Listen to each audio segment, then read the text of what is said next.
Bordeau Pride Nation, welcome back to another Lukegsfieldreview podcast show where we talk all things Detroit.Alliance football. And if you pay any attention to my thumbnail, then chances is you already know who's here with me. I got a special guest. I don't even know how I stumbled upon the channel or how I lucked up to get the person to join me after stumbling upon the channel, but I did. I'm talking about a channel where you're going to get you a whole lot of information about a whole lot of draft prospects. And it appears for me that there's an addiction, a strong, healthy addiction to college football. Now, people, I love me some football. I watch every level of it, but I might think this person got me beat, and they might need therapy for it, but it doesn't matter. It's okay. I'm talking about Chris from Headliners U. What's going on, Chris? Hey man, what's going on? Thanks for having me on. 100%. Listen, I'm excited. I'm excited because I'm addicted to the NFL, right? I love football, period, but the NFL I'm addicted to. Yep. And you clearly got a problem when it comes to college football. I don't know how you keep up with all these teams. It's shocking, but you do it. Can you please tell the people a little bit about your channel, how it came about, where it stands, and just because, like I said, I'm going to have it all linked in the description. So just let the people know about the channel because I'm pretty sure once they get word, it's about to get real. Yeah, man. So, no, I totally appreciate the shout out, man. I'm working with the Fantasy Headliners right now. If you guys don't know, they are one of the fastest growing fantasy football channels on YouTube. I mean, 113,000 subscribers over there. So if you're not a member, definitely go check them out. I've been working with those guys for a long time. Shout out to those boys. We do excellent work over there. And we thought it was time, to branch off and start another channel under the brand called Headliner U, where we actually study and scouting all the college players, the ones that are coming out of the draft. We're going to start doing the underclassmen, the guys just coming out of high school, going into the Devy. I mean, we're just dipping our hands in everything, man. And I mean, it was time. I'm actually the lead scout on the channel right now. We started back in March, making good traction, almost at 700 subscribers. So I mean, people liking what we're putting down, man. And I'm a film junkie, straight up, man. So I'm just gonna be in the lab, always grinding out the film, trying to give the people what they want and what they need to know outside of mainstream scouting departments. 100%. For me, what actually got me started was because mainstream media is disrespectful to the Lions, and I was like, well, let me go ahead and be the voice of reason, because there's always seems to be these cookie cutter narratives that they like to put out there, and it become real evident when that happens. So, like I said, I don't know how you watch this much college film. I just don't. I love film myself. Maybe one day we do some kind of collaboration on a film study. But listen, we want to get right into it and jump in, because obviously with you watching the college film, the draft has just passed. We're getting close to training camp. And you made a very interesting video which really drew my attention. It was a video about Amon-Ra St. Brown. And that video got me to thinking about questions as it pertains to the Detroit Lions. So since you're the guy who's looking at all of the information, let's start off with the question: which Lions rookie do you think will have the biggest impact immediately of all of those Lions rookie? It could be more than one, to be fair, but which one you think is going to have the biggest impact immediately? I mean, it sounds like the easy answer, but I mean, it's got to be Penny Sewell. I mean, this is what Detroit has been craving. I mean, how many times, how many seasons have we seen the Lions struggle on the offensive line? Finally, you're starting to rectify that problem. And I mean, yes, Sewell definitely fell down in the draft, and it was almost a score for the Lions to get him. But I mean, you guys should have been cheering in the streets for this pick, because he is that prototypical tackle that can likely swing to the left. He's probably going to start on the right this season, but I mean, he is this guy that you really truly require to build your team around. And I'm for one, if you're on, and I know you didn't like the comment of saying the Lions are kind of on the ground floor of this new rebuild, and I didn't like it. That's true. I know you didn't like it, but I mean, we have to speak the truth and facts and how we see them. But I mean, it's no disrespect. I mean, I get it. You guys have been rebuilding what it feels like for however long, but I mean, Sewell to me, I mean, you guys had a very good draft, but Sewell to me is the clear-cut choice for, I think he's going to make the biggest impact in year one. See, I love this. I love this Sewell pick, because I think that is one of the ones. In fact, I was one of the people that was screaming before the draft. I'm like, hey, if you keep Patricia a third year and we suck, You keep Stafford, you got to draft a quarterback. And then they was like, oh, we traded Stafford. And I was like, well, now we got Jared Goff. That solves the problem for me. You got to draft an offensive lineman. And the fan base was like, Luke, you're crazy.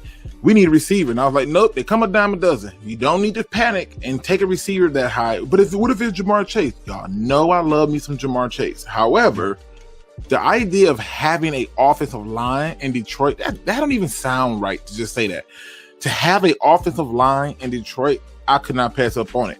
For me, I got two players who I think is going to have the biggest impact.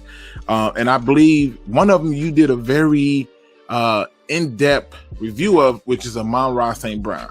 I just think this guy, given what I have seen in terms of how they're going to use him and the idea of the run complementary to TJ Hockenson, I think he's about to have an unbelievable year. And then the other person that stood out for me was somebody that I was really excited that we got, which is Derek Barnes. If there's ever a player that could be a utility defensive player, it was him. Like he was it. I know he's not the most polished in coverage, but his ability to blitz, which we did not do a lot of over the last 3 years, but his ability to blitz is beautiful. Is absolutely beautiful. And I suspect that he will have more opportunities to be sent to the quarterback along with the core brothers on the outside. And that's why I think the Lions defense gets very intriguing and interesting for me. But the Sewell pick, you can't go wrong with that pick. It is what it is. But since you brought it up, you did bring it up. Let's talk about this idea of the Lions on the ground floor. Yeah. Now, in your video, I believe that the words that you used was, we were tanking. Let's talk about it. Why do you believe that the Lions are on the ground floor, and why do you believe that they are in the midst of tanking? Okay, so this has so many levels of dynamic of why I say that. And number one, it starts and stops with me with John Dorsey. When you guys hired John Dorsey, this is to me the foreshadowing of what you guys want to do finally. Because, over the years, we've seen what the Lions have been able to do. It's been Matthew Stafford, it's been Calvin Johnson, etc. And you guys were kind of in this middle ground where you're almost on the cusp of making the playoffs, and then you kind of don't. And then it always just falls off that way. And you guys seem to be in this purgatory where you can't get these wins, even though you did have good talent on this roster. Now, all of a sudden, you bring in a guy like Dorsey, and his pedigree over his entire career has been to rebuild or retool. I put the caveat on that because Detroit isn't the roster isn't horrible. You have a lot of nice pieces on this roster, but the minute you brought Dorsey in, his MO is to reconstruct in the likeness that he sees. And it's no different than what he did with the Chiefs. It's no different than what he did with the Browns. And the Chiefs was kind of like how I see you a little bit, the Detroit Lions right now. The Browns, on the other hand, they were on complete basement under rocks. Type of floor. That's just how I saw them. And then look where they are today.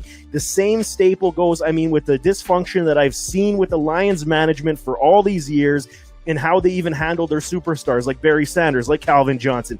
Instead of trading these guys away when you realize that there is still supreme value to be had, they just let these guys retire, and this set back your organization that much more. Now, all of a sudden, you bring in John Dorsey, and now he understands that, hey, Matthew Stafford still is our top commodity. Let's trade him away because he has supreme value. And I understand it pulls on the heartstrings because these guys were Detroit. I get it. And Matthew now goes to the Rams.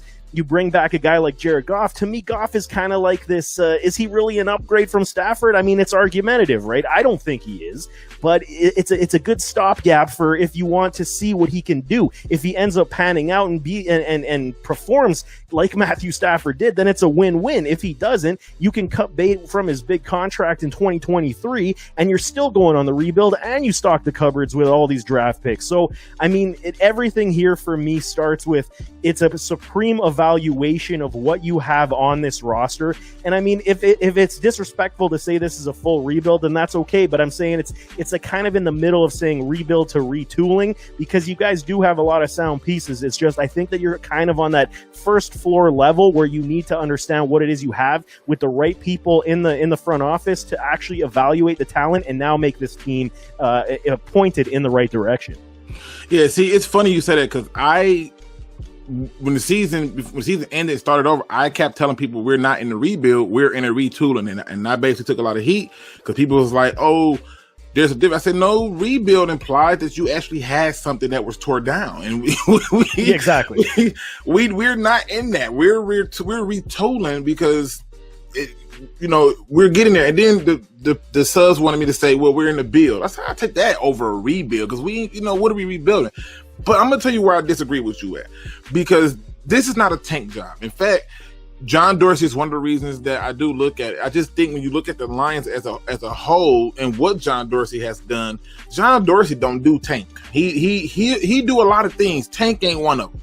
And when you look at John Dorsey and his influence, he is there as a safety blanket to Brad Holmes. And when you look at Dan Campbell, Anthony Lynn is the safety blanket to Dan Campbell. When you look at Aaron Glenn, Don Capers is the safety blanket to Aaron Glenn. So every level, there's a safety blanket there. Now, the other part of it that I look at is the ground floor. The only thing that I saw as the number one culprit for why the Lions was horrible over the last 3 seasons was a guy who had a pencil in his ear with a laminate clipboard, and it didn't make sense to have that. And that guy is no longer here. One of the things that I started to do and break down was I would go over each and every coach who had success and had certain things, and I realized all the coaches who built strong coaching staffs had instant success regardless, every single time. It was never about the tank job or anything like that. And I look at it and I say, I actually think when you look at the division, something we're going to talk about a little bit later, but when you look at the division, I think the Bears is going to be in the basement. I think they got a lot of conflict going on with their people trying to keep their jobs.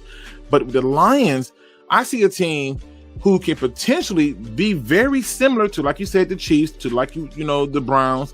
And I see a team that can easily have an opportunity to not only be good, but they, of all the teams who gotten a new coach, they can go from worst to first, probably easier than most of them, of those teams out of those, I think it's like 7 teams that have them. So I just say to myself, okay, where are we going to be at? And why would this be a tank job? I don't think it's a tank job. And I also don't, like you said, I don't believe that Jared Goff is an upgrade, but we don't need him to be an upgrade. Rex Grossman went to a Super Bowl. Like what? Trent Dilfer went to a Super Bowl. Joe Flacco, Brad Johnson, these guys went to a Super Bowl. Troy Aikman's in the Hall of Fame as a game manager. I don't even know how that happened, but it did. I look at Jared Goff as a guy that I'm saying, be Dak Prescott, be Troy Aikman. Just don't lose me the game. I don't need you to win it. I just need you not to lose it for me. And with that, I think we can win enough games. I mean, Ryan Tannehill looks like he's had a resurgence because somebody realized he don't have to be the winner of the game.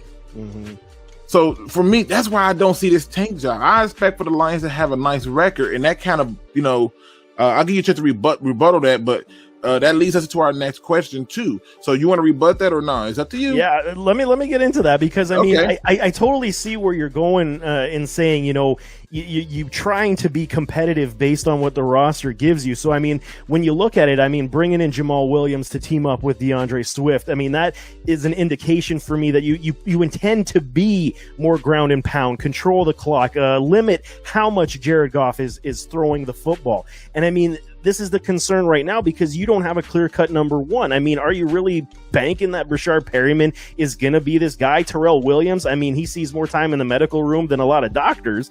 I mean, Khalif Raymond, you know what I'm saying? And more time in the medical. Go ahead. Khalif Raymond, I mean, I like Khalif. I think he's got some skills, but he hasn't proven it. So, I mean, I'm a huge Quintez Cephas guy, and if he can show out with Amon-Ra, I think that's your two best. And for me, I think it's a disservice that but you're not going to put these guys 1 and 2. It should be Quintez and it should be Amon-Ra over Burchard and over Tyrell. In my opinion, I think that's where it's going to end up happening, because I mean, I think that fits the skill set for Jared Goff that much more. It was similar to what he had in LA. It was the Robert Woods Cooper Cup show, and I mean, this is kind of what you're trying to replicate with a heavy ground attack with Jamal Williams and DeAndre Swift. However, and don't forget TJ Hawkinson, of course, no disrespect there, but I'm saying the caveat is when I say tank job, take it with a little bit of a grain of salt, because I mean, they're going to try to be competitive, but I think when they understand the writings on the wall and they're going to say, you know, we can't compete unless we're winning these 20-17, 16-14 games.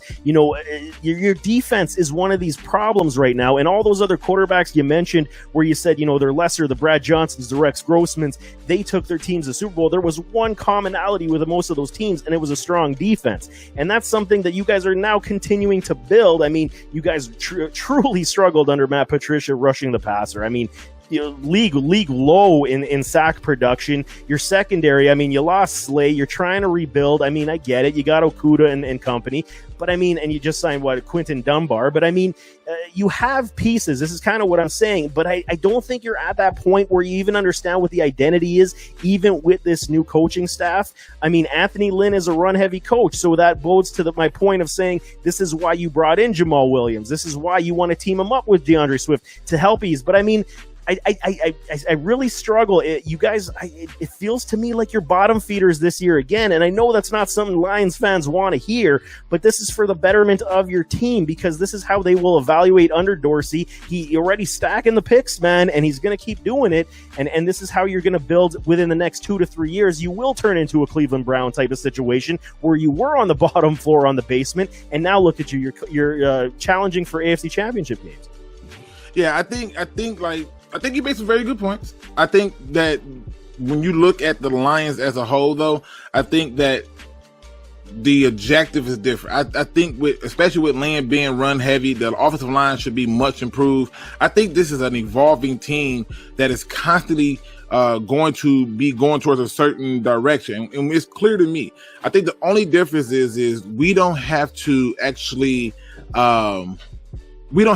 wait to see the results early on. The idea of having Amon-Ra and Quintez Cephas as 1 and 2 eventually, yes. But I think that the reason why they're going to be more of a deadly thing is because this is not a team looking to have a true 1 and 2. They don't need a true 1 and 2. In fact, if you go back to 1991, that was the same year that the Lions went to the NFC Championship game, although they did lose. There's a lot of things that propelled them to that direction, but they went to the NFC Championship game with a backup quarterback, right? And they actually had Rashard Perriman's father, who had just been dumped by his second team, second team, and they thought he was done. And so he comes in and he does what they need him to do, which is, you know, just try to take the top off when, you know, people try to, you know, come up. Then they had drafted, I believe it was Willie Green, and they also had Herman Moore on the squad, but Herman Moore didn't play because, you know, he couldn't see, apparently. I found that out recently from their YouTube channel.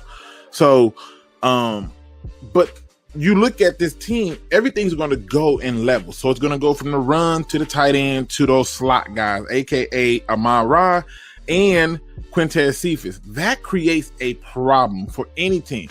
And if you decide to come up on that, then you already know that Tyrell Williams, even though you're right, he do be hurt. I'm praying that he stay healthy, but he do be hurt. But that's where Tyrell Williams, and that's where Rashard Perriman come in, because now if you decide to say, I don't know, come up and try to take the tight end away, well, you're going to lose that battle because to Amon-Ra and Quintez Cephas are going to kill you. Then you got to go through and say, well, I'm going to try to take that whole middle of the field away. Well, you got a problem because those guys on the outside can now take the top off. So you got to pick your poison in that regard. And I think the reason why the Lions is going to shock a lot of people this season is because many people who look at them say, oh, they don't have a number one receiver. The ironic thing is this, they said the same thing when we added Marvin Jones to Golden Tate. They said we don't have a true number one or number two receiver, and that we got a bunch of guys. We got a slot receiver playing two, and a number two trying to play number one. And I'm like, what? No, we don't. And it worked great before Matt Patricia. It worked great. So I think the Lions are going to be in a position to truly do something different. And I suspect that on top of them being able to do that different, that they will be able to shock a lot of people and win some games this year. And that's where we're going to roll into our next question, because we're talking tanking and we're talking about the basement, the underground level. And I am taking it with a grain of salt. I'm going to have to. But let's talk about the Detroit Lions win-loss record. What do you see the Detroit Lions win-loss record as it stands right now? Man, I feel like I'm gonna have to go in for coverage after doing the show. Detroit Lions fans are gonna be, wanting my head, man. But I mean, it's no disrespect. I see you know what it is. I see the long picture for you guys now.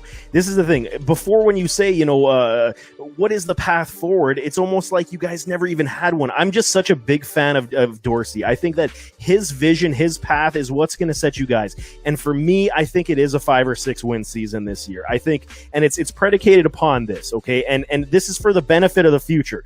So the NFC North is still loaded with talent. And if Aaron Rodgers does decide to play, this changes if he doesn't play this year. If Rodgers plays, Green Bay is still the front runner. They got to be. They've been in the NFC Championship 2 years in a row. They're still loaded. Minnesota's still in there. I mean, you got Cook, you got JJ. These guys are ballers, man. So the defense, they actually did fill a lot of holes on the defensive side in Minnesota. So I think that they will be also very competitive. Do I see them making the playoffs? It's still one of those things I'm still unsure of. Chicago, to me, is I agree with you when you said, they're kind of the uncertain one as well, where they could be on the bottom. And it's only because I say that because of Coach Nagy. I'm not a Coach Nagy fan. I think that he's very much confused in how he's trying to even do his entire offense. However, I do put the caveat on that because I do like Andy Dalton for the perspective that he can move the ball. We've seen it with the Cowboys. We've seen it for how long with the Bengals. And now you got the youngster in Justin Fields. And I think, by week 4, if Dalton is struggling, I think Fields does take over. And this does promote your deep game, your deep pass game, opens up your run. And I mean, it kind of bodes to the same question you were saying of more balance for the Detroit Lions, because now you have 2 speedsters on the outside. I think that actually helps the Lions in that case for their run game. So now you can't stack the box because Tyrell and Bouchard can take you deep. I like that about the Lions' balance and game plan as well. But for me, a 5-6 win season seems reasonable. I mean, if they go 7-8, I mean, now we're in that 17-week season. But if they go 7 or 8 wins this year, I mean, I won't be shocked, but I'm kind of setting the bar a little low because I think that your defense really concerns me a lot more than what your offense does. And if you have to be in shootouts every week where it's got to be 35-32, my money's not really on your boys right now. Oh, no, listen. I got to be honest. When you said basement, I was expecting you to do what Joik Bell did. Joik Bell said that the Lions were going to go 3-14. I went, how? Yeah. How do we get worse with better coaching? How do we get worse with better front office? How do we get? I can follow your 5-6 thing. Now, I certainly don't think that's where they're going to end up. I have them winning between 8 and 10 games. Yes, okay. 8 and 10 games. Starting off with us beating the 49ers, and I just. Oh yes. That's bold, man. That's bold. But if you really think about it, it's not that bold. It makes more sense that everything favors the Lions in that way. Only thing that don't favor the Lions is Vegas, who claims we're the underdogs, and that, even in my opinion, favors the Lions because the Vegas is trying to make it seem like. Which, fun fact, Vegas says that the Detroit Lions is the underdog in all 17 games. How? How? But Vegas usually do things like that when they know people bat crazy. So I get it. But I just, to me, I look at these games and I go through, and I'm a big believer in who you play, when you play them, and how that team is going to come out based on that play. So far, everybody has been a complete denier of the Lions, and I love it. I think it's been embraced by every level of the team to the ownership. Thank God Sheila Ford got the opportunity to be the owner, because you're seeing differences under her versus her mom and her dad. Mm-hmm. Her dad was just happy to have a football team. The mom was like, I inherited some stuff I'm not really too thrilled about, and I'm too old for this. And the son was like, I want to do it. And then it was like, no, because you was too giddy to do the same thing your dad did. But the sister, aka Sheila for Hemp, changed everything for me, because when's the last time you saw an owner put their face in their palm during a nationally televised game? That was the signal that it was over for Patricia. Now, let me just explain to you in briefly about why I think the Lions will beat the 49ers and why it's not bold. The 49ers have zero film on the Detroit Lions. Nobody knows what the Detroit Lions is going to be. So you're going into week one basically blind. That's the first part. And then the other part of the other part of it is they have to travel from the West Coast to the East Coast to play at 1 p.m. I've noticed that there's this problem with teams traveling from East to West playing at certain times. Like when you travel from East to the West and you play at 4, this bodes better for the team coming from the East. But when you have those teams coming from the West and they play at 1, it seems to do something to their mental clock. And you don't get that same fire. It's one of the reasons why I think the NFL need to look at that more and stop doing it. Okay, and it's one of the reasons why those games where we play over in London be so trash, because people can't sleep. You remember when they first did it? Players was out there barely running because they were tired, and they started saying, well, we're gonna get out there a whole week early to try to get you adjusted to the time. And most players say, even been out there a week, you're not adjusted. So I look at these different things and I say, okay, that's going to help. But then here go the other part that jumped out to me. They lost their defensive coordinator and their pass game coordinator because those two guys joined up for the Jets. And I say, okay, Shanahan does a lot of things great, right? But now he's got to go back to being all these things for the offense, and the defense that complemented his mad genius is now going to be different. Then I say to myself, I don't mind those. I don't mind them at all. Right? But then this the one that really stood out to me.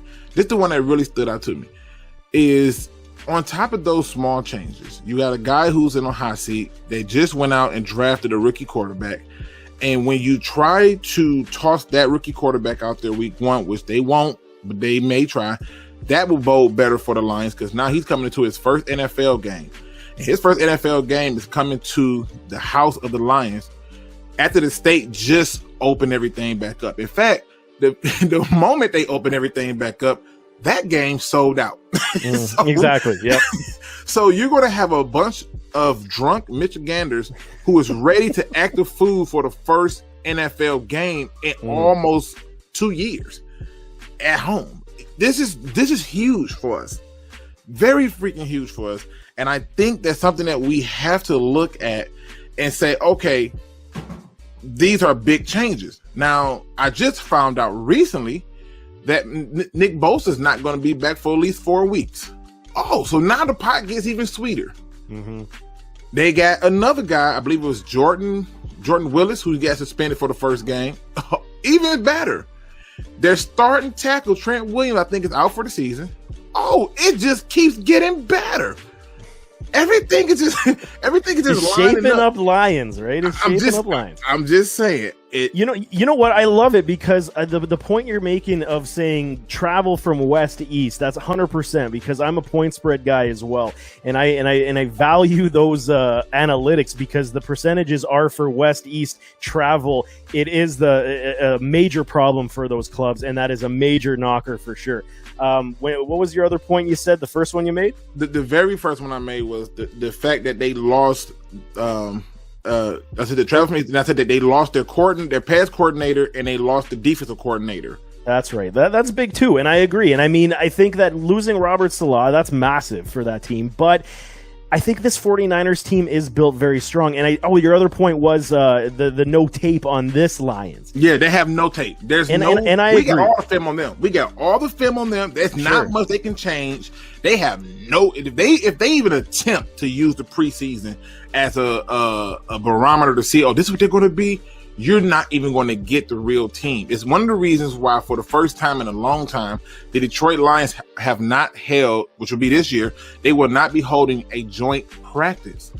See, in the past, we kept having these joint practices. We did it with the Texans. We did it with the the Steelers and so forth and so on. We just kept having these joint practice. This year they was like, no, we don't need that.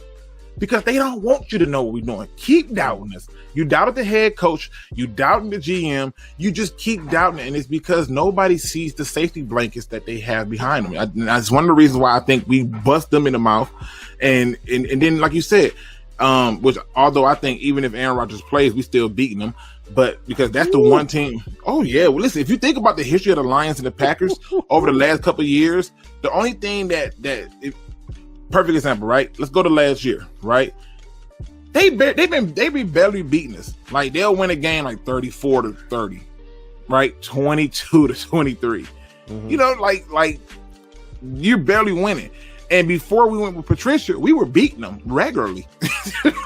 Like we were regularly beating them. But to kind of show you, like even if Aaron Rodgers wasn't in the game, the last game that they had where Aaron Rodgers wasn't in the game, the Lions beat them 31-0 under Jim Caldwell, and he still got fired.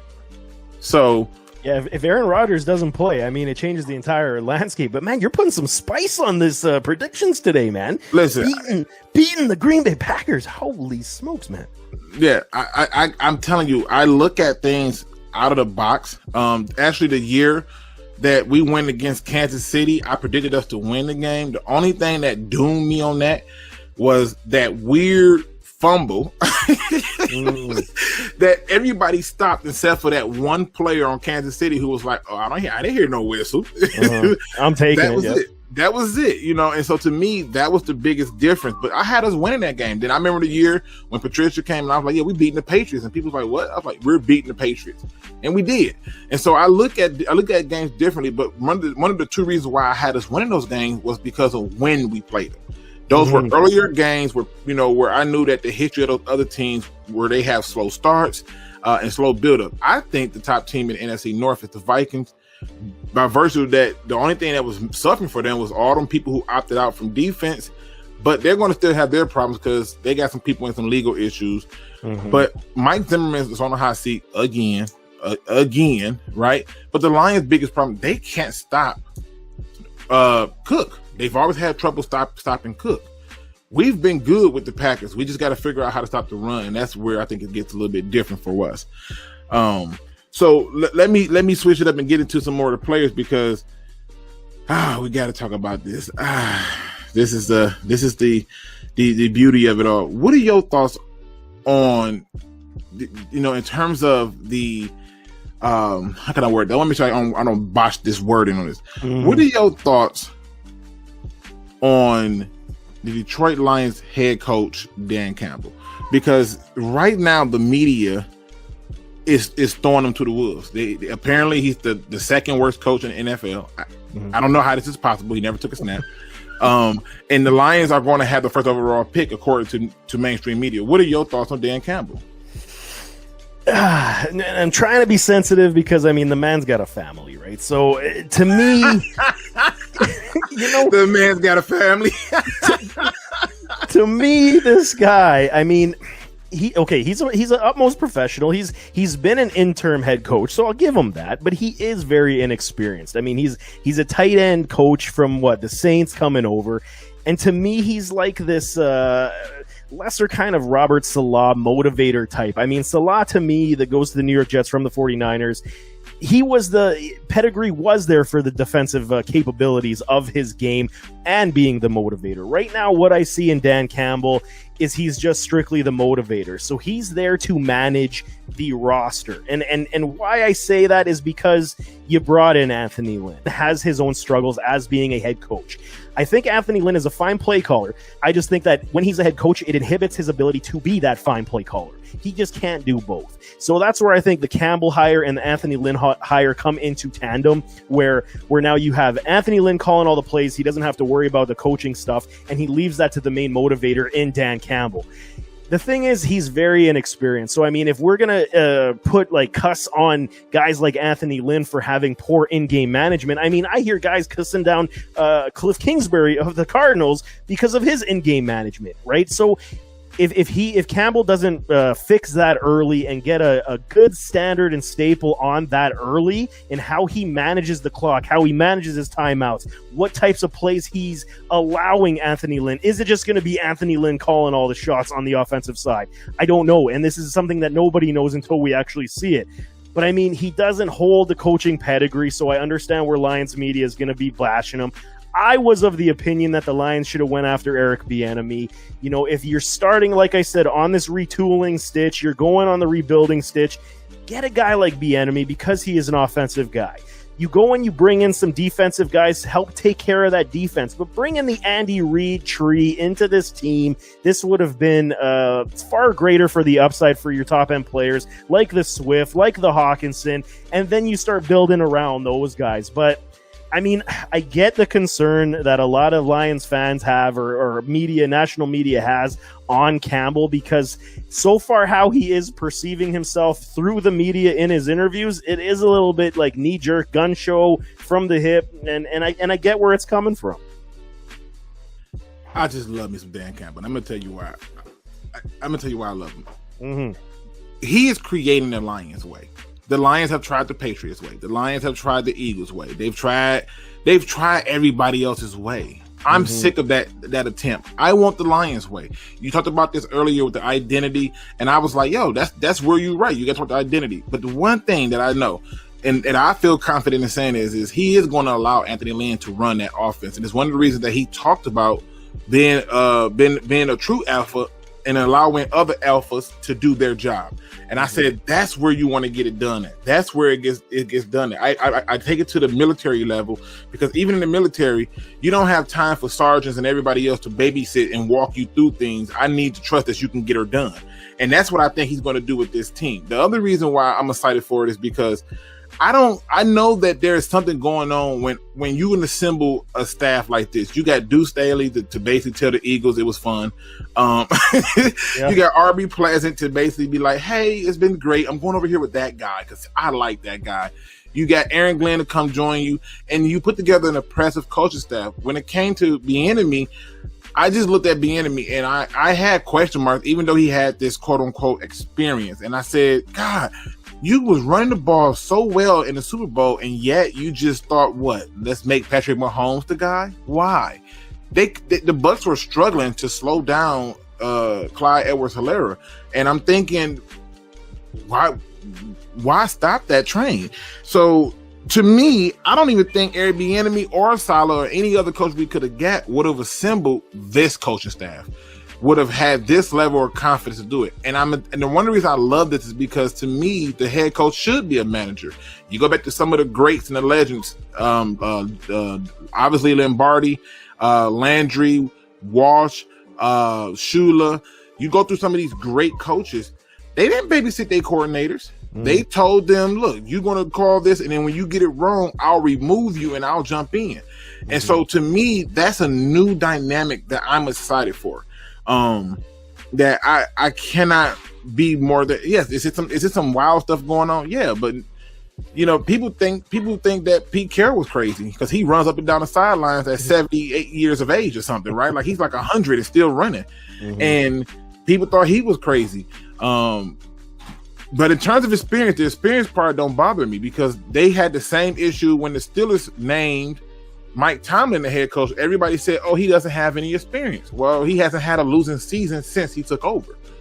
So, and then you talk about people like Jimmy Johnson, who's another example where people say, oh, he doesn't have any experience. I mean, yeah, he head coached in college, but he doesn't have NFL experience, where he goes on to do the smart thing. And I wanted to hit on this point earlier that you had earlier, but you had so many good points, I kind of lost it. When you talked about not trading Barry or not trading Calvin, I got chewed out by a number of people for saying that we should have traded Calvin, and you probably should have traded Barry, because you're right, those were assets that you could have had. I actually wanted them to trade Calvin and keep Sue. I thought what Sue brought for the Lions, you could not replace, and obviously I was right. You know, even when he had the comments about when you remove the salt, the food becomes bland.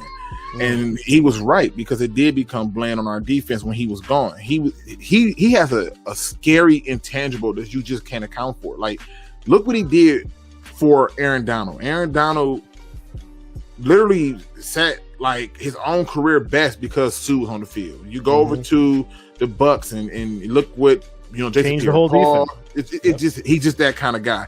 And so I look at Dan Campbell and I say, Dan Campbell could be that kind of guy who has an intangible that we can't market. The people love him. The players love him. George Kittle was recently asked in an interview about something, and he started talking about what's going on out there. And I told people, I said, one thing Dan Campbell did, which I think he was very smart to do, was when he had his press conferences, he basically put a call out there to all the veterans and any player who's on a contract year, come here.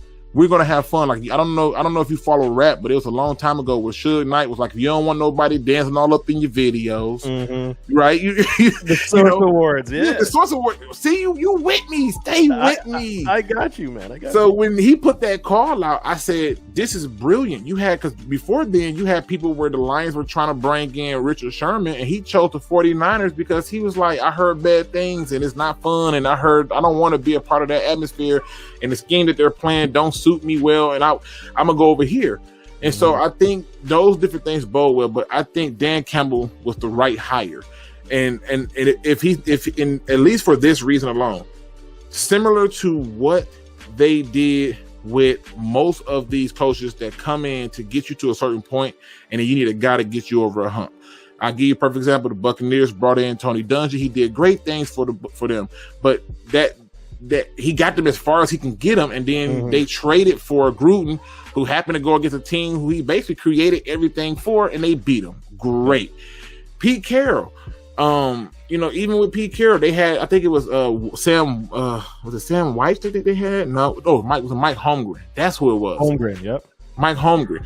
He got them as far as he could. Even took them to a Super Bowl. It was in playoffs.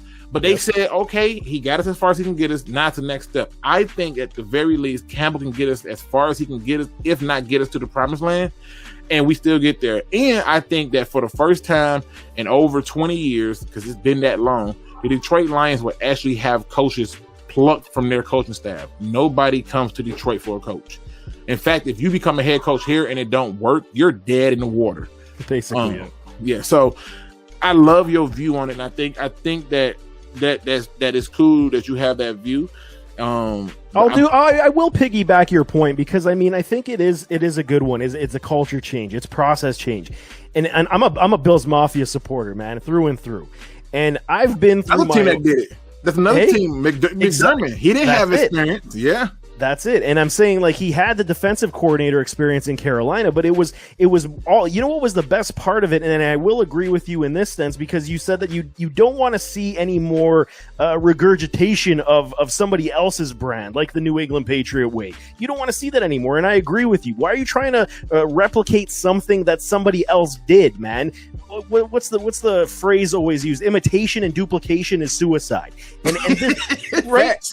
And this is how it is. So if you're trying to constantly do that from somebody else's tree, how about you be innovative? And that's the one thing I do like about the Dan Campbell hire, is that they are saying, you know what, the hell with what everybody else is saying and doing. We're going to do it our way for once this time and see where it goes.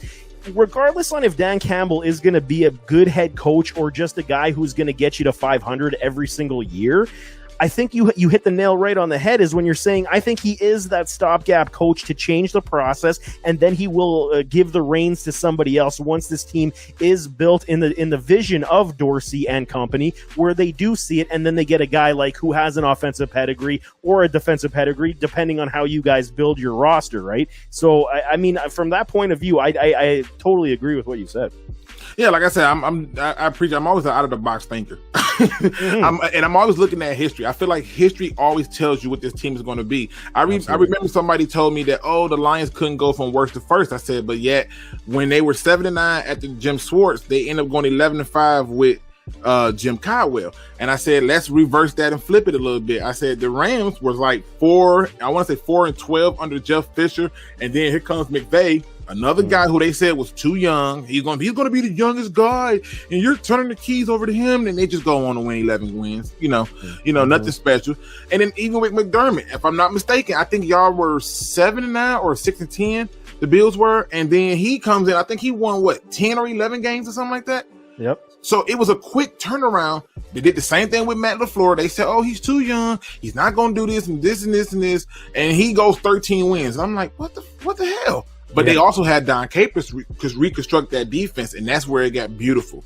And so this is another part of it that I look at with the Lions, who's here to be the bounce off guy for Aaron Glenn, Jon Kapler. Mm-hmm. And so these little things make a difference in my opinion, and that's why I get so excited about the Lions and say, "Yo, we're going in the right direction, and it's going to work out well."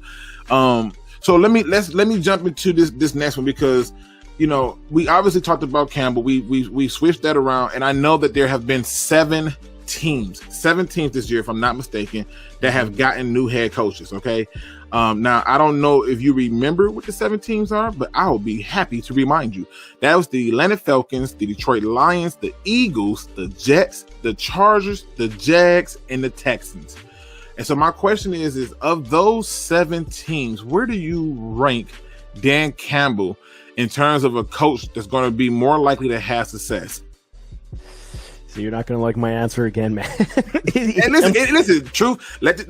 Speak your truth, and we'll sort it out. It's okay. And here's the thing: is that I don't dislike Dan Campbell. I think that, depending on how everything comes to fruition, I think that he can get the most out of his staff just being who he is and that motivator type of guy.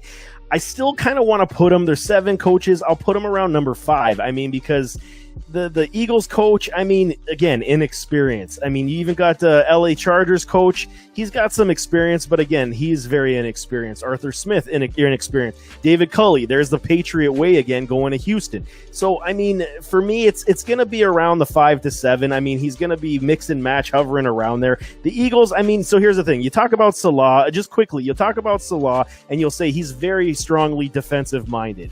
I like that about him big time. You talk about the Eagles and the Sherrani guy. He's inexperienced, but he's a Frank Reich prodigy. So I like that about it. Urban Meyer, he's old school. So you can make an argument to say, has Father Time passed him by? Staley, again, defensive pedigree from the Rams. Arthur Smith, offensive pedigree from the Titans. Culley, here's the thing again. You could make the argument that Dan Campbell should be able to be better than Culley, right? Because, again, the Patriot way, how many times have we seen this succeed outside of New England? We don't see it. You don't see it. We don't see it. So, in that sense, I think he's going to jump Culley 100%, and then I'd put I want to put a little bit of a staple on the Eagles coach, because I'm not overly sold. I think he is a few years too early for that job, but we'll see what happens. Yeah, see, this is how I broke it down, right? I broke it down, and I said, okay. I said, of all these coaches, I said, let's start off with Urban Meyer. I said, I hate to do this because I'm not one for conspiracy, but you being a college guy, you gonna know I'm telling the truth about this. It seemed like every time Urban Meyer went somewhere, there was some type of controversy of cheating of some sort. Somebody getting some random job for a kid to be there, some type of, it's something, right? I don't see how he does this in the NFL. You're no longer able to just come in and woo over some parents with a good dinner and be like, hey, I want your guy to tell everybody else, don't draft me. I'm going to draft him. I don't see how you're going to do that. And with that being said, I don't see how he's going to be successful. But I also look at the fact that just looking at his coaching staff, and I said, okay, let's see what he's doing in terms of a coaching staff with Urban Meyer. And I was like, oh, you went and got old offensive coordinator from the Lions and the Seahawks and a few other teams, Darrell Bevell, a guy that I still have a little respect for. But I was like, Darrell Bevell gets very bland and very predictable in his play calling. And he did it in Detroit. And it could have been a Patricia thing, but I saw him do it before Patricia. So I'm still starting to think that this is just his tendency. And then I go and I look at who he took for a defensive coordinator. And I said, well, they have no safety blanket to this guy. He's just going to have to be the guy. And I said, Urban Meyer is used to having his hand in everything in the college games. That won't be there. So he automatically got dropped out of my top pick. David Culley, you capped Tim Kelly. You brought in Lovie Smith. I think Lovie Smith might be a good defensive coordinator, but he's been out of the pros for a while. But like, who's your quarterback? And like, I don't think there's a whole bunch of crap happening in Houston. Yeah, we don't even want to talk about it. Right, and I don't think he's coming back neither. I don't know either. Yeah. So I kept going because I'm trying to be fair. I'm trying to be fair. So I kept going, and I said, well, Arthur Smith. And then I realized Arthur Smith is basically calling his own plays. And I was like, okay. Did you not see what happened to Cliff? Don't do this. Don't do this to yourself. And then he goes out and he brings his guy, Dean Pease, to be the defensive coordinator, former defensive coordinator for the Titans. And I'm like, I know Mike Vrabel put his stamp all over that defense, but okay. So now as I go through and I look at each one of these 7 teams, the most impressive coaching staff is literally the Lions. Even when you go to the Rams and you figure to the Chargers, they lost 2 key components that was huge in the development of Herbert. Lynn and I just forgot his name. I just forgot his name. But they lost those 2 guys, and then they bring in this guy, Brandon Staley, former defensive coordinator for the Rams, and he goes out and bring in Joe Lombardi. And Lions fans are very familiar with Joe Lombardi because when he was given a shot, he just didn't have it. Okay, which brought me to the next point of why didn't the Saints keep him? But that's another story. Story. I'm with you on that Lombardi thing. That one's actually pretty scary for me, man. It's nerve-wracking. Like, look what he did. And then he had the audacity to blame Stafford for the reason why his offense didn't work. So, that's another thing. Yep. And so I just keep looking. Robert Saleh, again, he stole the pass coordinator. He just took half of the best parts of 49ers with him. And I got to make that argument and say that coaching staff is just loaded. Just loaded. Listen, I think my only question mark is Jeff Ulbrich. That's the only one.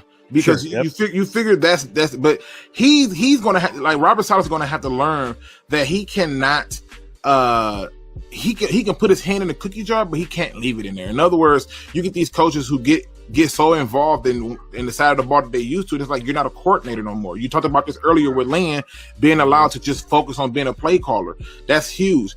Then we get to the Eagles. I'm with you. I just don't buy the Nick thing. I just think it was a little premature. And then you look at his coaching staff, and it's not much to get excited about. So I just look at it and I say, Dan Campbell, of all the 7, has the best chance to succeed the fastest. And I also think he has the best coaching staff.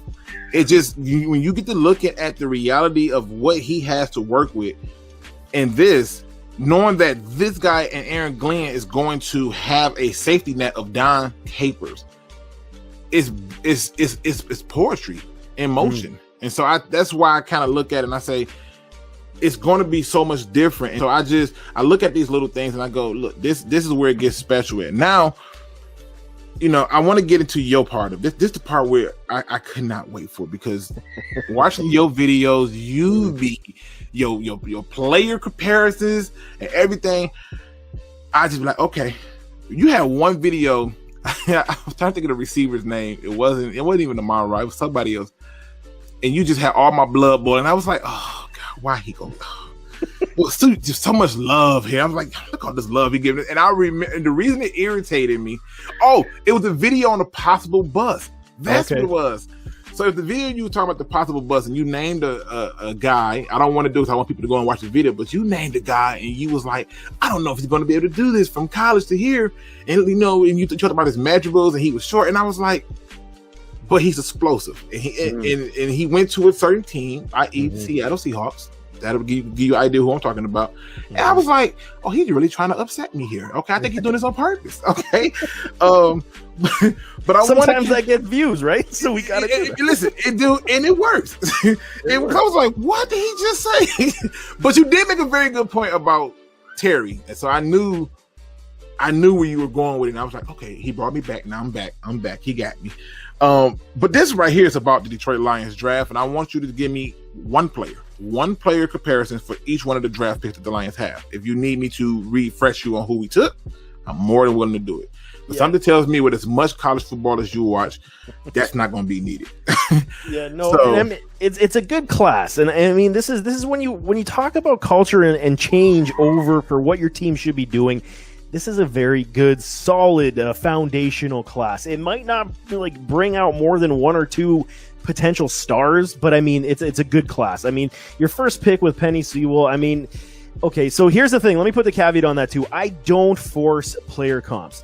If the comp does come to me as I'm dissecting the film, that to me is the best way that you can show these people watching what this player could potentially be.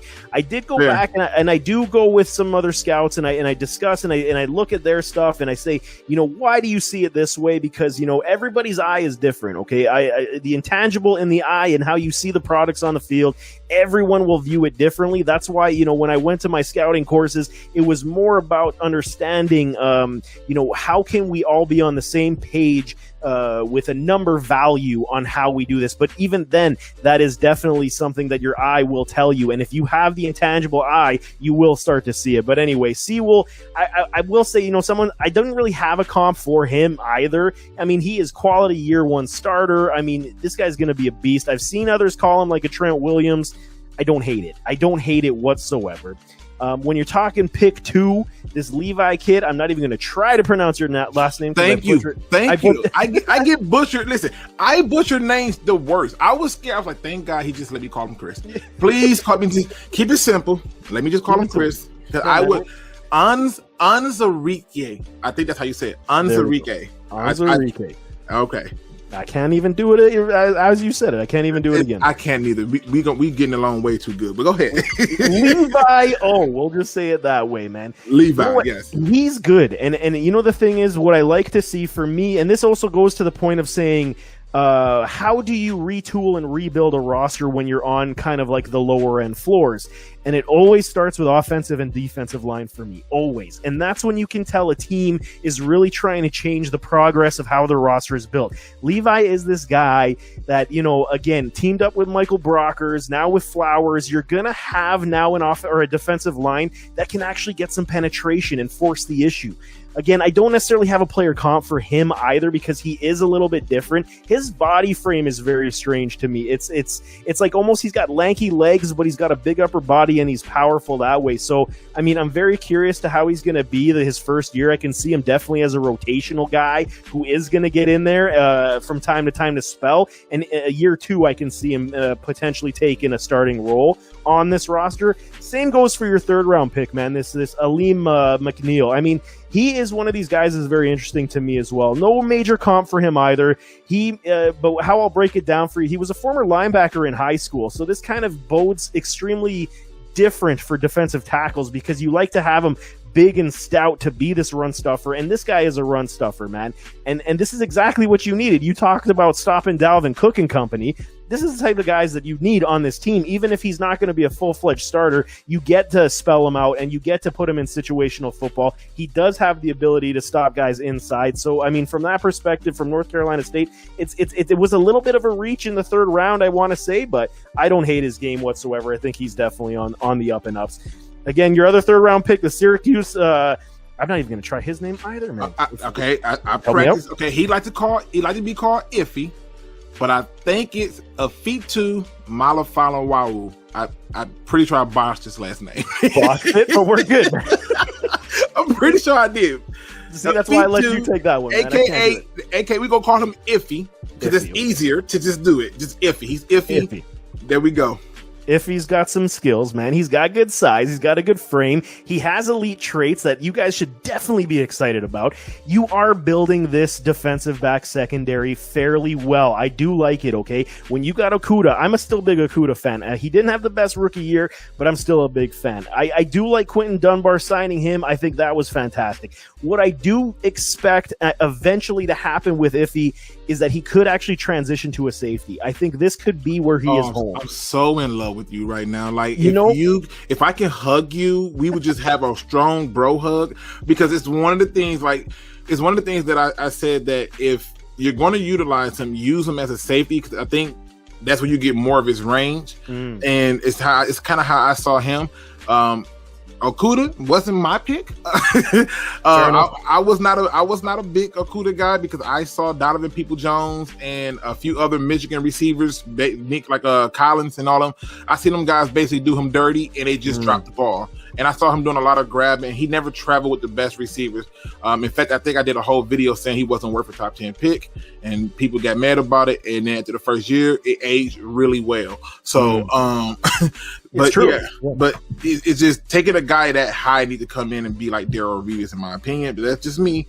But I just want you to know I love you, because the safety move is there, and I think Okudah, if Okudah fails, I think as a safety he will same thing that happened with Quandre Diggs when they moved Quandre Diggs to safety. I was like, now you get it. I think that could be what happened to Okudah if he doesn't work out at corner. And it's truth. And I mean, the thing is that they have the speed, they have the wheels. I mean, if he's got the great size, what is he, 6'2", 205, something like that? Yeah, in that big range. guy. So I mean, he has the ability. If he ups his IQ when it comes to run stuffing, I think moving him to safety is going to be, you're almost going to be able to play him in that tweener type of role where you're kind of playing him nickel, you're kind of playing him safety style. I think it's just an unbelievable win. I've seen people calling him Tremaine Johnson. I mean, I don't have a comp on him either. And Tremaine Johnson's not bad, but we know how that ended up. So that's why I don't like the comp, because we want to have these guys on the up and up, not on the down and down. But round 4, this is the guy, Amon-Ra St. Brown. So for me, I'll break you guys down Amon-Ra. I mean, just because I'm on the show and I want to be nice, and I'll let you guys go and view the video. But his speed, man, his speed is more than good enough. People don't think so. He's got a very good route tree, a very strong plant step, great release, sure hands. He knows how to separate, man. And the thing is, it's not because of his speed on separation. This was the Antonio Brown comp that I was saying about him. It's not that he is Antonio Brown. It's what he does on the push-off when the ball is in the air. So because Amon-Ra really does struggle with the speed against very fast defensive backs, he knows the push-off like nobody's business, and he will get released that way. I love it all day long. His catch timing is fantastic. His field awareness is great. This is why I had to comp him as Robert Woods, a lesser Robert Woods, because of this run blocking, man. He is the best wide receiver run blocker in this entire draft class, no question about it. And I think this is going to spell everything well for Swift and Jamal Williams, and it's going to do your run game everything favorable what you require. So for me, if he's the slot guy, I'm happy. I think that's where he's going to make a lot of money, and this is going to be Jared Goff's favorite target as soon as he gets on the field, man. Keeping down, we're going to keep going. Pick 4. Purdue, your Derek Barnes. I mean, I don't hate this guy. I think that, special teams is kind of where he's going to play. I think he'll be in rotational pieces from time to time on this defense. But, I mean, you guys still have issues at the linebacker position. I mean, okay, Jamie Collins, I still love. I think that he's a beast. And so, really, Barnes really has to show out in training camp, in preseason to etch his role. I know that you like him a lot, so, I mean, his strength is very good. He can play on the line. He can play outside line, but I don't mind him whatsoever. I don't really have a comp for him either. But I'll jump into your last pick here with Jamar Jefferson from Oregon State. I think this guy, man, you know what? His comp to me, it might be a little disrespectful because I like the guy. I think his game is very sound, but he's kind of like Chris Ivory. If you guys remember Chris Ivory. Yep, I remember Chris Ivory. I remember him. Yeah, he's kind of like Chris Ivory. He's got decent speed. He has some burst. He's a volume back, and this is kind of what you're looking at when you brought him in. He's had the over 230-plus touches. He's had big games, over 200 yards multiple times. He's a power runner, chunk yard runner. His vision and patience is good. He's inside running is so much strength to it. He can get the edge. He's got decent hands, so he is kind of like another type of Jamal Williams type, but I want to say a little bit more like Chris Ivory. He does have injury concerns, and the inconsistent production is where I kind of dropped him down my draft board, simply because some weeks you see him blowing up for the 200, and then the following week he's getting like 30-40. But I mean, overall, his game is very good, and I think that, you know what, I didn't understand why you guys kept drafting and signing running backs, but now everything is saying with the pedigree and how Anthony Lynn loves to move this offense on the ground, this is why he's brought in so many backs to help Jared Goff hopefully open up the play action pass. But I mean, that's how I see your guys' draft class, man. Listen. First of all, I love the fact that you're not trying to be the smart guy in the room and just give out weird comps. I think it's something that I see too often with a lot of mainstream media people just trying to create the comp and stuff like that. And when I watch film, I literally like to look at certain things. I do floor ceilings and stuff like that. Like I'll say, oh, his ceiling is Jerry Rice. His floor is probably John Ross. Yeah. Like so when I give you my comparisons, don't judge me. But we're going to do it. So with Sewell, the first thing that jumped out to me was he was Tyron Smith. And the reason that jumped out to me is because when Tyron Smith came out, Tyron Smith, and I also had him. That was his floor. Like, just understand, that was his floor. His ceiling was Jonathan Ogden. There was a lot of similarities between those tackles and Sewell, even though I had Slater rated just a little bit higher than Sewell because I thought the versatility was just too good to pass up. But it was something about Tyron Smith that I remember when he came to the Cowboys. He was started out as a right tackle. In fact, when he was in college, he was playing right tackle, and they eased him in real slowly through the right tackle spot, especially with him going up against some of the best defensive ends. You can talk about like some Michael Strahans, the Jason Pierre-Paul, all these studs, and then they slid him over once his confidence got built up. You know, like a proud dad watching his only son that made it. They slid him over to the left tackle spot. The same thing happened with Jonathan Ogden, a guy who had played guard, played right tackle, and they slid him over to the left tackle. And I think that's one of the other comparisons with them in terms of footwork. People claim that, he don't have this type of reach and stuff, but all of those guys were athletic. It was unnaturally impossible to not see the athletic ability. So those was my floor sellers for them. When it came to Onwuzurike, my floor was Michael Brockers and my ceiling was Calais Campbell. And Calais Campbell was my more closer comp because I think he's another guy that you could play inside, play outside, and he can hold it down. And he had a weird build as well. It was strange when you look at Calais Campbell, like, you really shouldn't look like this at that height, but it was there.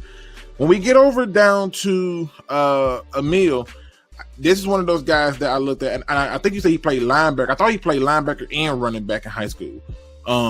In fact, that might be possible. Yep. I suspect that we're going to use him on goal line. So get ready for that. You heard it here first. We're going to be using him. He's going to be mini fridge. We had the fridge in Chicago. We got to find another name for him. Like, I don't know, like deep freezer or something. We're going to come up with it later. But my floor comparison for him was BJ Raji. And I thought they had a lot of similarities in terms of how they got off the ball, how they deployed their weight to kind of shift people out their way. And the difference was McNeil is more, I believe, athletic and limber in his footwork than BJ Raji. In terms of the ceiling, I looked at him and I was like, he can be Hakeem Hicks. And so, again, another guy who looks like he should not move that fast with all that weight, but somehow, some way, he's moving fast, he's moving quick and winning the one-on-ones, and even in the double team, he's not getting pushed off the point of attack. So that was it for him. When it came to Ifitu, this is where, it got a little shocker for some people because people was like, I can't believe you went with this comparison. I actually did say Tremaine Johnson was the floor. I thought that Tremaine Johnson was a similar build to him and things like that. But in terms of the ceiling, I looked at him and I said, this guy can be basically Richard Sherman. He plays very smart when you need to in space. And the one thing I like about him is his use of the sideline and how he will beat you up at the line of scrimmage. You cannot say it enough on a guy being that smart to do it. The only knock on him is I noticed that those quick, shifty, twitchy guys that can kind of, get in and out their cuts and back into another spot. Yeah, he gets caught up in that a lot, and then they become a problem, which is why, like you, I think he's better served as a safety. Give him the space so he doesn't have to worry about that and let him just roam. Then we get on down to my man's Amon-Ra St. Brown. Woo! So floor for him is like I said, he's a guy that I really like, and I think it's going to be good. I think the floor for him is A.J. Brown, and I think the ceiling is Hines Ward. I think he shares a lot of similarities to Hines Ward. I mean, on top of smiling at your defender the entire game, that's intriguing. But the more important part is he's a very good run blocker, and Hines Ward was notorious. How many rules have been changed because Hines Ward would jack you up for a run block? Like a million. Yeah, he's 100% just savage with it, and is not joking. And so then you go through and you look at Derek Burns, and Derek Burns to me is a poor man Michael Parsons if you want to look at it in that version. But for me, the floor is Derek Brooks. That's the floor. Think about that for a moment. The floor is Derek Brooks, and the ceiling because this is a guy that you can move all around. You can do different things with. It's London Fletcher, and I know people are going to say, yeah, but man, are you trying to say that Derek Brooks is lesser than London Fletcher? London Fletcher had every stat that Ray Lewis had and don't have the recognition. He actually was killing it. Those were my comps to them with those two. And then we bounced it up to Jamar, a guy that, I never thought about the Chris Ivory comparison. I like that comparison a lot. I originally kind of had it switched a little bit, but I was like, nah, he got me thinking about the Chris Ivory one. That's a really good one. I think he has the ability. I could be wrong. I think he has the ability to be Philip Lindsay in terms of the floor. Just because I think with Philip Lindsay, similar, one of them guys that can keep pounding it out and keep doing it, but then you have those games where it's like, what is wrong with you? Like, what's happening? And in terms of the ceiling, in terms of my comparison for the ceiling for Jamar, I really looked at this one long and hard, and I was trying to see how I line up, but I basically said that he could end up being like Antonio Smith, and that's not the best ceiling, but it's about those inconsistencies that I see in his game, and I think one of his biggest games came against Oregon, if I'm not mistaken. Yep. So I see those inconsistencies, and it gives me this bad taste in my mouth about it. But I do understand why he's here, because they are going to try to run this ball and create the Lions way, and that's a special thing. Now, I don't want to keep you too long, so I'm going to get into this last question, and then we'll get into a final thought.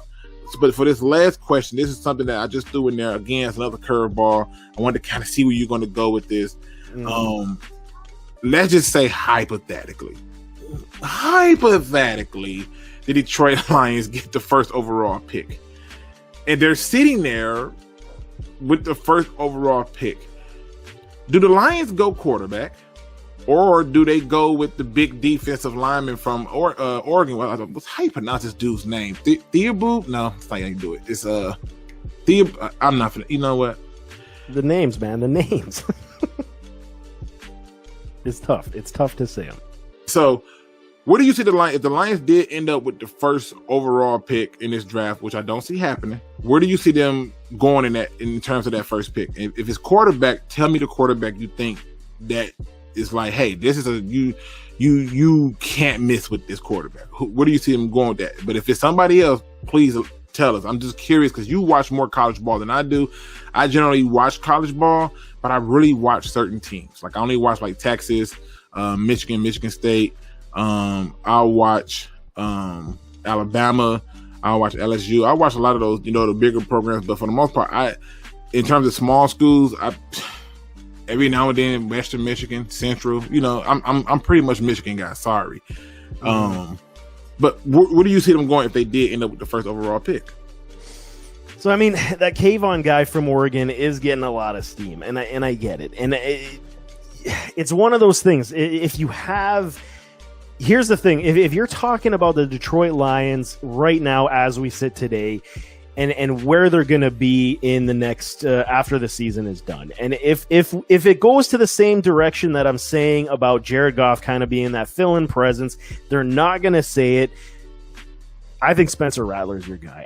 If you're the first overall pick, this guy is right now, I mean, barring any issues in his season, Oklahoma Sooners product. I just did a video on him, by the way, as well. So, I mean, go check. Oh, yeah, I'm definitely going to watch that when we get done.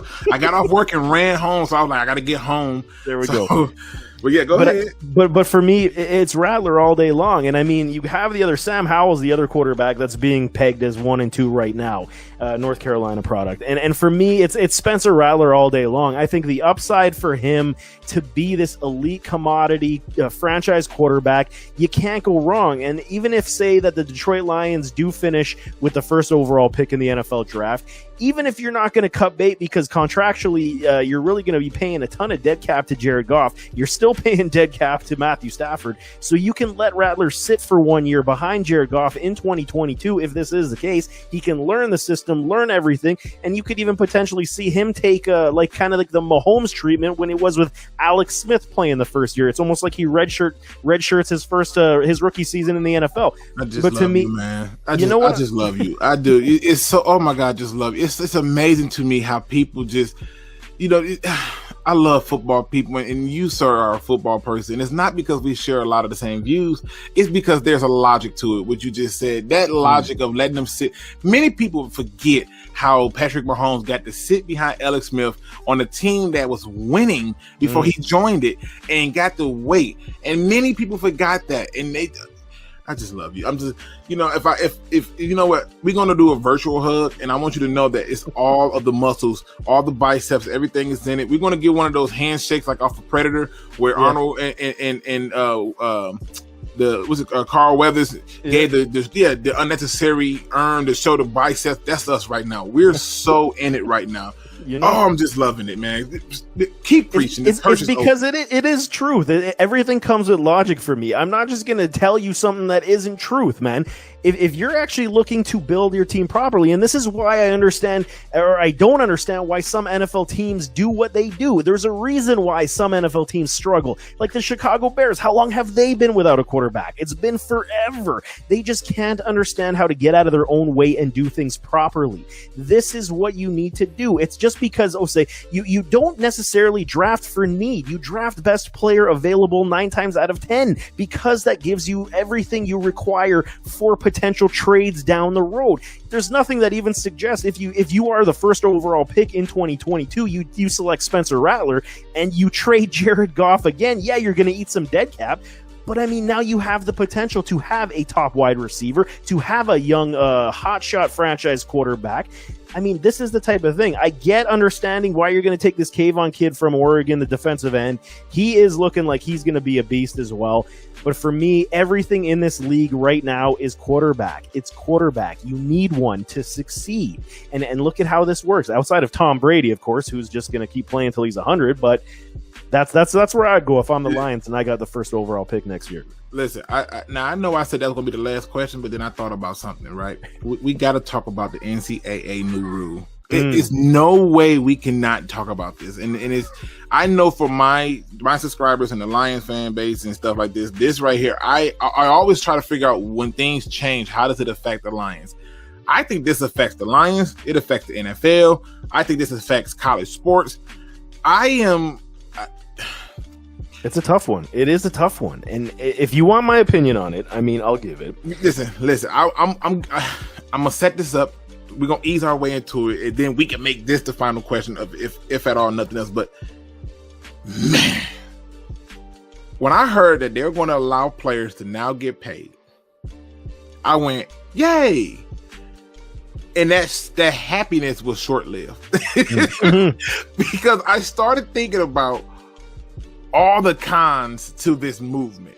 And I know that some of the things I'm going to say is not going to be popular amongst the fan base, but this is a gift and a curse, in my opinion, for football. And I think it's going to change so many things in terms of the dynamics for the football. So give me your view, and then I'll let you know what my view is. But what is your view as a person who's scouting and looking at film and looking at college players? What is your view of this rule change for college football as it pertains to the NFL in additionally?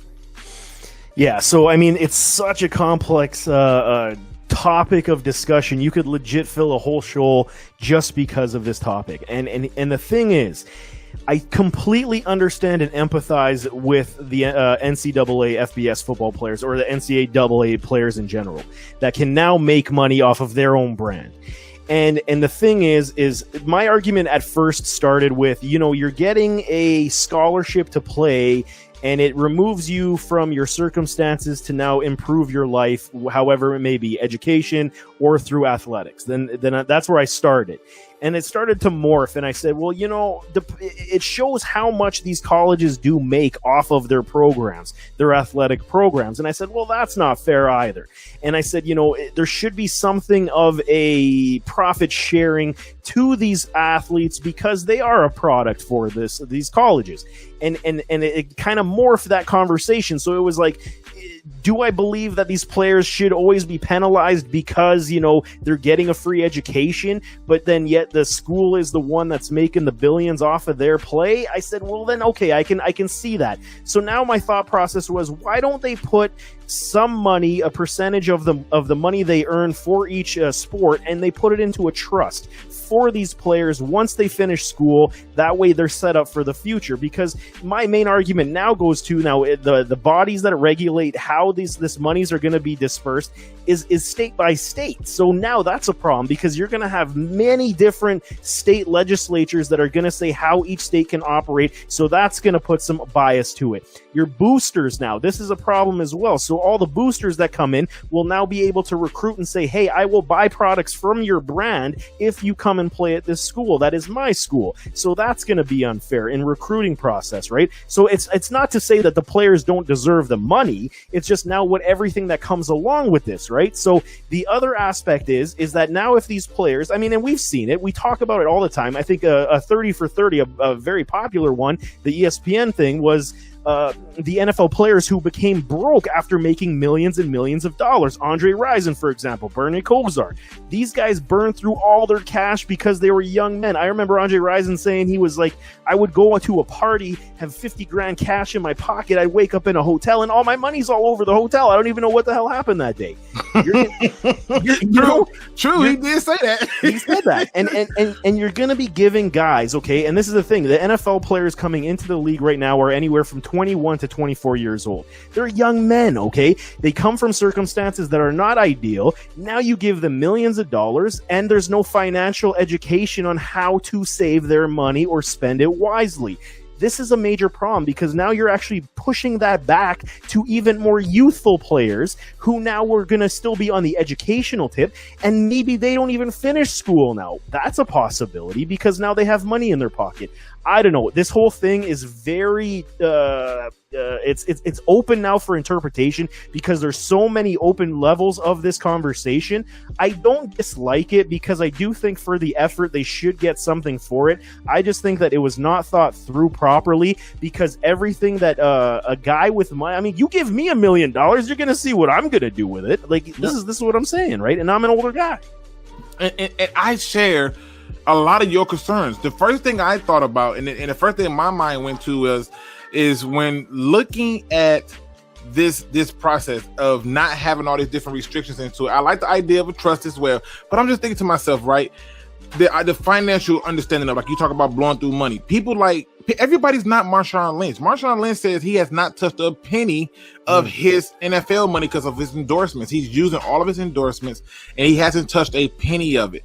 And so I'm sitting here looking at this part, and I said, now, are you telling me that these athletes who you can now sway, and we already know, as I brought up with Urban Meyer, and I brought up with other different types of coaches, we already know that they find ways to cheat. Now you telling me how does the small schools in the MAC, compete? How does the smaller schools, Division III schools get players and stuff? Who's endorsing them? And then the other part I started thinking about is like you said, the dirty business of the boosters behind here. Hey, go here, because I don't. For example, I hate to use them as the best example, but everybody knows that one of the reasons why Oregon got some of the best uniforms and some of the best equipment is because one of their alumni is the owner of Nike, right? Who doesn't want to come there? Have you seen their facilities? Have you seen how they treat? Like, they are spoiled. If there was ever a opportunity to see a spoiled player, this is it. If you tell me that now I got to pick between, I don't know, say Michigan or Michigan State, or I go to Oregon, where I got a guaranteed endorsement from Nike. He has literally brought people in the building who's under, like LeBron. He's brought in LeBron James. He's brought in Jordan. He's brought in people he don't even endorse. He just know through passing. And I'm thinking, how do they compete? But then my brain switched again and said, what about the scholarships? So now you're going to let them make the money off the endorsements. Great. Then I felt they should not be allowed to have the scholarships. Why? They should then be taught financial ability, but they should be forced to now pay for that schooling. Because the issue that I run into is what about the guy who's not going to get the endorsement? You can only give out so many scholarships, and there may be somebody there who's not going to get the endorsement, because we already know that there are certain kids who get offers just based on measurements. Like, there's a guy now, he's like 6'6", 300 some pounds, and I think he committed to like LSU or D tackle, or maybe it was Alabama. I can't remember who it was. But he's already committed, and I'm like, how? He's in freaking like middle school. How do you compete with that? Think about basketball, right? Think about basketball. How many people are you going to be able to pull with this? And now you're giving out these scholarships, and there's kids who are coming there who are good players, but they're not going to get the endorsement because they haven't had the following, because they're not the 7 foot, Adonis that they want them to be. And then I brought it to this idea of looking at it and saying, how does this affect the Lions in the NFL? You're going to start to see a multitude of drafts, in my opinion. You're going to see that rookie salary cap that we got go up, because most of these kids are going to come in and saying, hey, I already made that money. You're going to get more kids telling you who they are and who they not going to play for. And now, I tell you what, if we're not talking this kind of contract, I'm going back to school because, hey, I made $500,000 here. Okay. And if I stay with this and they put my face on the cover of college football because they're bringing it back, right? EA brought it back. So now all of a sudden I'm good to make a couple million too. So what we talking about over here? And I can take my brand anywhere. And if I'm not mistaken, there's a whole new league coming into play with the AFL, if I'm not mistaken. So look at this right now. You're going to create, we are already a capitalistic country, and now you're just going to turn into a freaking circus, in my opinion, because now you're going to have people who can make different decisions. And then here's the other issue that I'm going to run into. This is the one that I really looked at, and I know people ain't going to agree with this, but let's talk about what that's going to do to the other people who are not athletes. Those are just the students, the ones who are just there for real education. They're not there to watch a football or basketball game. Let's think about those people. Let's think about the club sports. The guy who says, hey, I'm the best ping pong player and I should be paid. I went to the Olympics. Let's think about the swimmers, the track people. Where does it stop in terms of this door being open?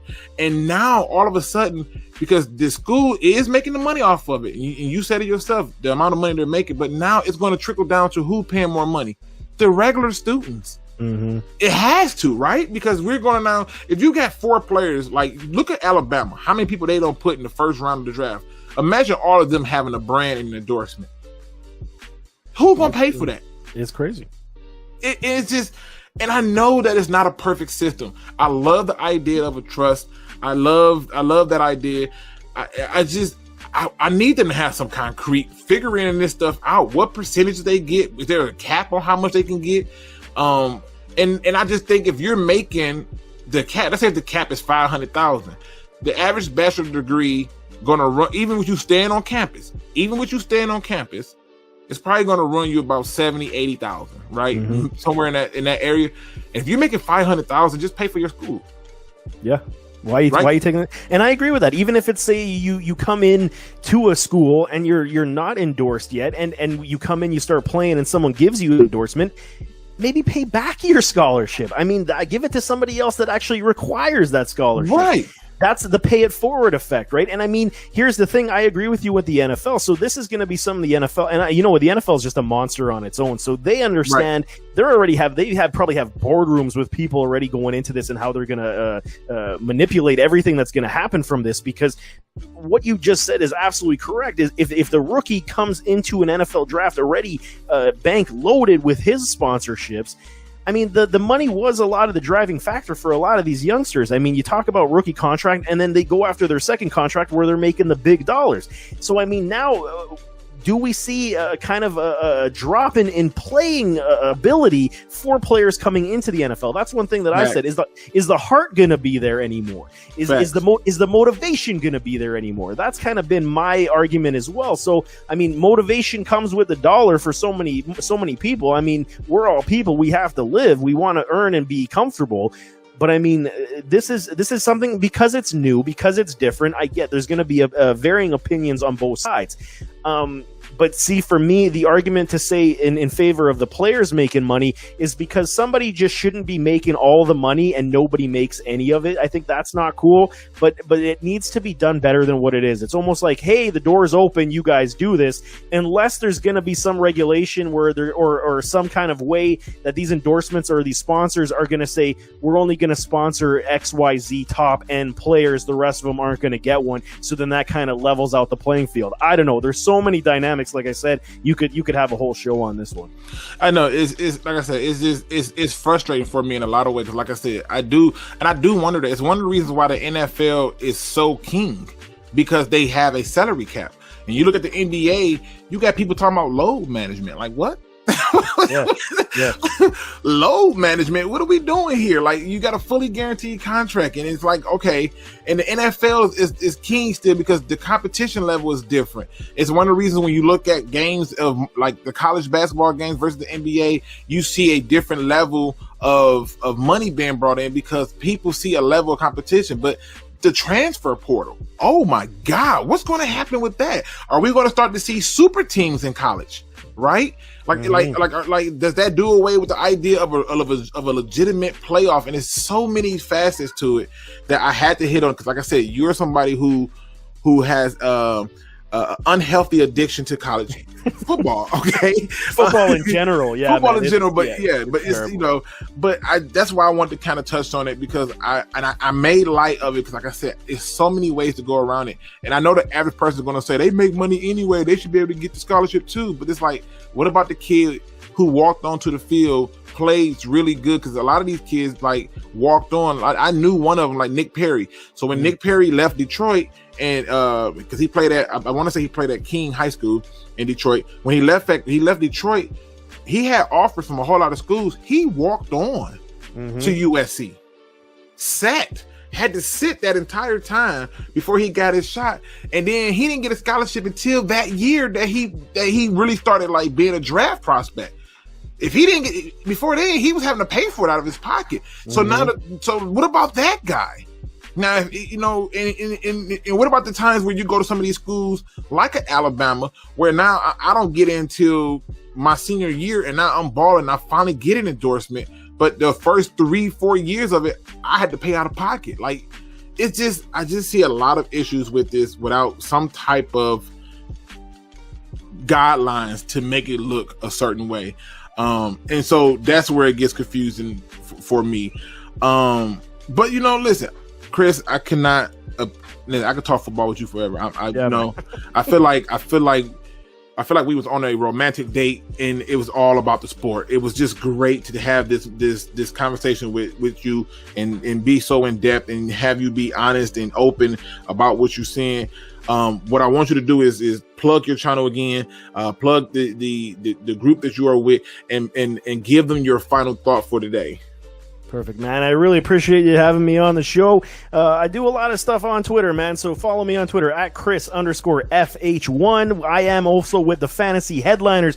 Go and do a subscription over there. Subscribe to that YouTube channel. They are the fastest growing fantasy football YouTube channel out there right now. I am on Headliner U. I do host that. I'm the lead scout on that channel. It is a branch off from the Fantasy Headliners, so definitely do me that favor. We're trying to get to 1,000 right now. We've started a couple months ago, so road to 1K. Like these wide receivers and running backs help me out in that respect. Headliner U on YouTube. Hit that subscribe button. Really appreciate the time. I thank you so much, man. Really, really appreciate it. 100%. I couldn't thank you enough for being on and doing this. Like I said, this don't happen too often. Okay, I'm gonna put it that way.